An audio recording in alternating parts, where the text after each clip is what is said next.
ನಮಸ್ಕಾರ ಸ್ನೇಹಿತರೆ, ಇನ್ನೊಂದು ವಿಡಿಯೋಗೆ ಸ್ವಾಗತ. ಇಲ್ಲಿ ಫ್ರಂಟ್ ಬಂಪರ್ ಲಿಪ್ ಐತಲ್ಲ, ಇದನ್ನ ಆಲ್ಮೋಸ್ಟ್ ಒಂದು 700 ರುಪೀಸಿಗೆ ಕೊಟ್ಟು ನಾನು ಬಂಪರ್ ಲಿಪ್ಪರ್ಸ್ ಹಾಕಿದೆ. ಡೌನ್ ಜಾಸ್ತಿ ತೋರಲಿ ಅಂದ್ಕೊಂಡೇಳಿ ಗಾಡಿ.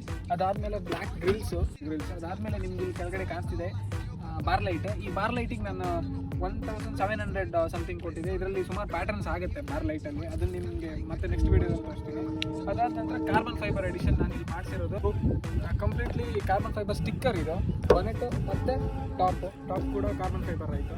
ಅದಾದ ನಂತರ ಸೈಡ್ ಫೆಂಡರ್ ನೋಡ್ಕೊಳ್ಳಿ. ನಿಮಗೆ ಈಗ ರೇಸ್ ಸ್ಪೆಕ್ಕಲ್ಲಿ ಎಪ್ಪೂರಿ ಅಂತ ಹೇಳಿದ್ರೆ ಸೈಡ್ ಸ್ಪೆಂಡರ್ನ ಬ್ಲಾಕ್ ಮಾಡ್ತಿಲ್ಲ, ಕಾರ್ಬನ್ ಫೈಬರ್ ಯೂಸ್ ಮಾಡ್ತು. ನಾನು ಬಾನೆಟ್ನ ಕಾರ್ಬನ್ ಫೈಬರ್ ಮಾಡಿರೋಕ್ಕೋಸ್ಕರ ಸೈಡನ್ನು ಬ್ಲಾಕ್ ಮಾಡಿದೆ. ಇದನ್ನು ಇಲ್ಲಿಗೆ ತಗೊಂಡು ಹಿಂಗೆ ಕಟಿಂಗ್ಸ್ ಮಾಡ್ತಿದೆ. ಅದಾದ ನಂತರ ಮೇಯ್ನಾಗಿ ಮಾಡಿರೋದಂದರೆ ಈ ಪ್ರೊಜೆಕ್ಟರು ಹೆಡ್ಲೈಟ್ ಸಿಸ್ಟಮ್ ಎಂತೈತಿ, ಈ ಹೆಡ್ಲೈಟ್ನ ನಾನು ರಿಮೂವ್ ಮಾಡಿ ಇದ್ರ ಒಳಗಡೆ ಇರುವಂಥ ಕ್ರೋಮ್ ಅಡಿಷನ್ನ ಡಿಕ್ರೋಮ್ ಮಾಡಿ, ಅಂದರೆ ಮ್ಯಾಟ್ ಬ್ಲ್ಯಾಕ್ನ ಡಿಕ್ರೋಮ್ ಮಾಡಿ